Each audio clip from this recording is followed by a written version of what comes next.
Buongiorno, io sono Fabio Zanchetta, storico dell'arte e giornalista. Icon mi ha chiesto di portarvi a fare una gita fuori porta rispetto a Conegliano, che di solito è la base del loro dirette streaming. Siamo a Vittorio, proprio fuori dalla porta di Conegliano, un comune che ha diciamo, una storia importante quanto quella di Conegliano e anche dei legami storici con la nostra Conegliano. Ho deciso di portarvi qui, proprio il cuore della Nuova Vittoria, che è Viale della Vittoria. E da qui è partita la storia di questo comune che, come sapete già, è di fondazione ottocentesca, perché prima c'erano Serravalle e Ceneda, due entità municipali distinte, e nel 1866, il 22 novembre, si decise di creare questo nuovo comune, dandogli il nome Vittorio in onore del re Vittorio Emanuele II, e poi nel 23 divenne la Vittorio Veneto che noi conosciamo. Ecco, appunto perché questa storia, questa parte di Vittorio inizia nel 1866, oggi andremo a parlare di un aspetto molto affascinante e poco indagato dei nostri comuni, a Vittorio ma anche a Conegliano, che è quella della storia fin de siècle, del fine secolo dei nostri territori.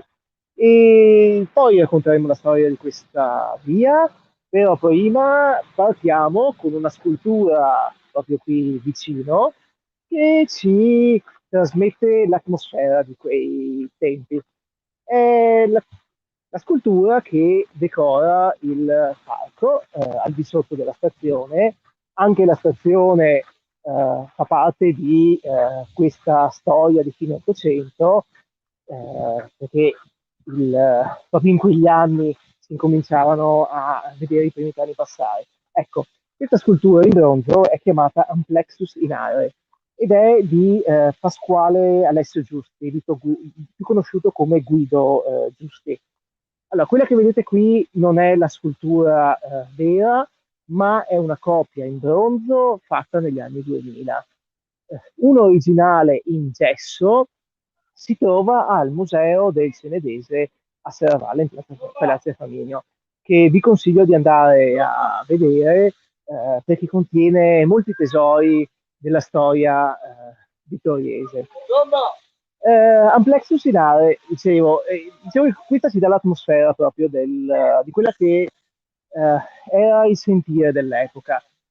Diciamo che questo Pasquale Giusti è uno scultore molto bravo e versatile, faceva stele funerarie, faceva commissioni religiose e faceva anche queste sculture in cui si respira un tono che passa da un neoclassicismo accademico, e lo vediamo dalle forme, dallo stile molto curato e molto sbottinato, però c'era anche un che di liberty, quel erotismo, diciamo, leggero, che è proprio dell'Art Nouveau. Lui lo fonde e crea questa scultura veramente bella, che sta proprio il senso di leggerezza, e questo ci dà proprio il tono, l'atmosfera dell'epoca.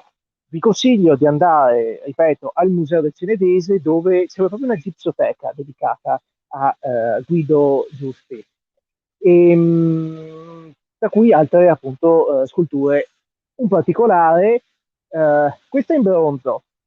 Al Museo del Cenedese trovate un gesso che però anche quello è stato ricoperto da una patina, diciamo, di bronzo, che però è stata fatta molto dopo. In originale era un gesso bianco. E partiamo da questa immagine e andiamo verso Viale della Vittoria per raccontare la Vittoria fin de siècle. Dicevo, Viale della Vittoria. Tanto come nasce Viale della Vittoria? Nel 1830 terminano i lavori di ricostruzione di quella della via Alemagna, un asse viario importantissimo che viene appunto ricostruito secondo l'attuale tracciato, e il tratto tra Cenere e Serravalle appunto collega e favorisce l'unione di questi due comuni.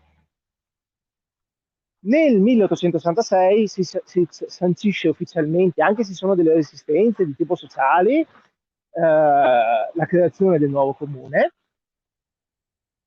E si stabilisce anche una serie di cose, si stabilisce una serie di cose nell'atto di fondazione. Intanto che vengono costruite delle strutture, degli edifici di utilità pubblica in comune. E poi anche si decide di rendere questo asso viario, che all'epoca si chiamava Viale della Concordia e appunto riprendeva il tracciato dell'Alemagna, e poi diventa il Viale della Vittoria. Si stabilisce che in questo Viale della Vittoria devono essere edificate anche delle abitazioni private particolarmente eleganti, con dei parchi importanti, in modo che questo diventi il centro elegante, il salotto della città. E qui ancora oggi, percorrendo questo viale, si respira quella che doveva essere l'atmosfera dell'epoca e gli stili che hanno fatto quell'epoca.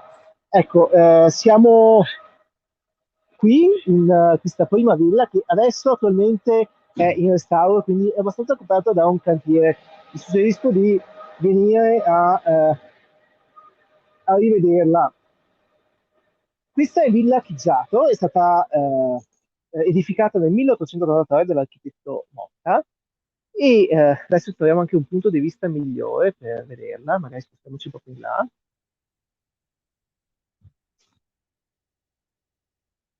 Non la vedete bene con tutte le impalcature, però qui questa villa Figiato e là c'è anche la casa del giardiniere. eh, si vede uno dei tipici stili che si fanno a strada, che comunque definiscono quello che è l'aspetto dei nostri comuni sul fine dell'Ottocento, che è lo stile eclettico. Cos'era lo stile eclettico? È appunto questo stile che si diffonde, diciamo, seconda metà dell'Ottocento, in cui si prevede il recupero di stili del passato, a volte in una funzione proprio rivalistica, cioè viene creata una copia di quello che potrebbe essere uno stile, un edificio di un passato, in altri casi mescolando, quindi che ne so, troviamo un neoromanico mescolato con un neorinascimentale, un neoromanico con il gotico e così via. Addirittura in alcuni edifici eclettici questi stili di recupero del passato vengono mescolati con quello che in realtà è lo stile di rottura nuovo dell'epoca, che è lo stile Liberty. Cos'è il Liberty? Ecco, il Liberty è il modo in cui, diciamo, detto in maniera molto semplice, il modo in cui noi che chiamiamo l'Art Nouveau. Diciamo che c'è una distinzione geografica di questo stile architettonico. La zona francofona, Belgio e Francia, c'è appunto l'Art Nouveau, che è uno stile florale, decorativo, basato sulle linee curve, diciamo che ha una certa sensualità, diciamo, applicata in architettura. In Germania, Austria e anche parte dell'attuale Italia, diciamo che fa parte dell'Alto Adige, si diffonde invece il cosiddetto Jugendstil, che è uno stile invece molto più sperimentale e geometrico.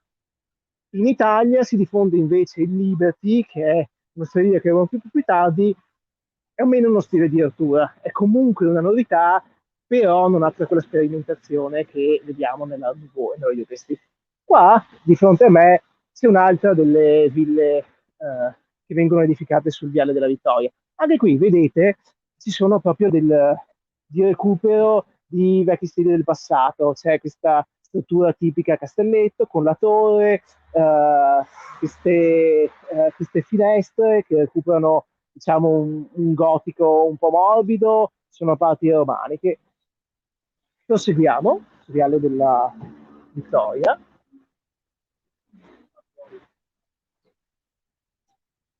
E dobbiamo immaginare, noi adesso stiamo percorrendo Vittorio, ma dobbiamo immaginare che tutto questo si ritrova, diciamo, come uno schema che viene replicato in un po' tutti i comuni. C'è una particolarità di Vittorio. Allora, Liberty si diffonde in Italia, ma diciamo parliamo del nord-est, in quelli che erano, diciamo, gli assi di espansione delle città che si stavano industrializzando. Ritorniamo un attimo a Conegliano.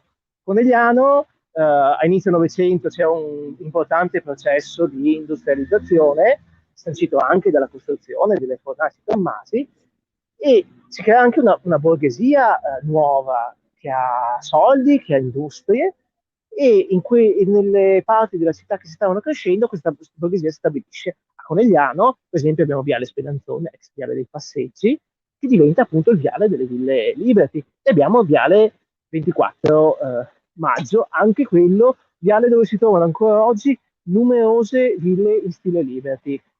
Ecco, a Vittorio però c'è un'altra particolarità. L'asse di espansione della città è interno, cioè fra questi due comuni, un tempo due comuni, si uniscono, quella parte che non era ancora stata del tutto urbanizzata diventa l'asse di espansione e diventa il luogo dove vengono costruite le nuove ville in stile Liberty. Adesso arriviamo a uno dei capolavori eh, del Liberty vittoriese, è la cosiddetta Villa Croce. E qui la vediamo dall'altra parte della strada e vediamo se riusciamo ad attraversare, ad avvicinarci, perché è molto bella da vedere. Questa villa è conosciuta perché qui è stata ospitata ed è ancora attualmente ospitata la Galleria di Arte Moderna e Contemporanea di Vittorio, di cui dopo faremo un accenno perché contiene tanti gioielli non conosciuti.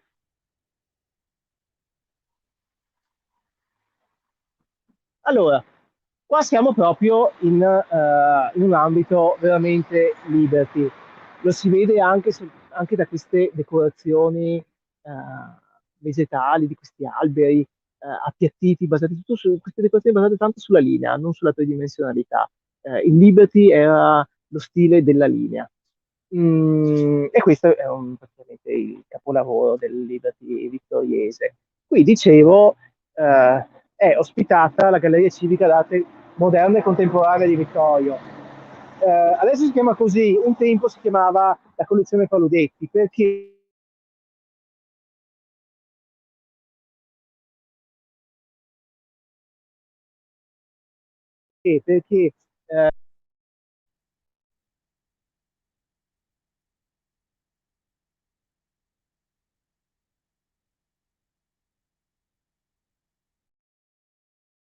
conosce l'arte veneta del Novecento, un ambito che forse ancora non tutti conoscono bene e non apprezzano.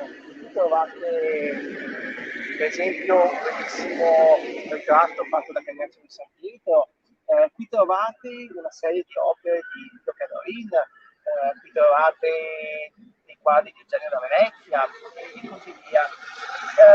Se dovessi creare una classifica dei musei da visitare per conoscere l'arte veneta all'inizio del Novecento, vi direi che prima c'è Capesa, poi c'è la Galleria delle Corti di Verona, poi c'è il Bailo e poi c'è questo che è appunto uno dei vanti della città e quindi vi invito a vederlo. Arriviamo, riattraversiamo la strada.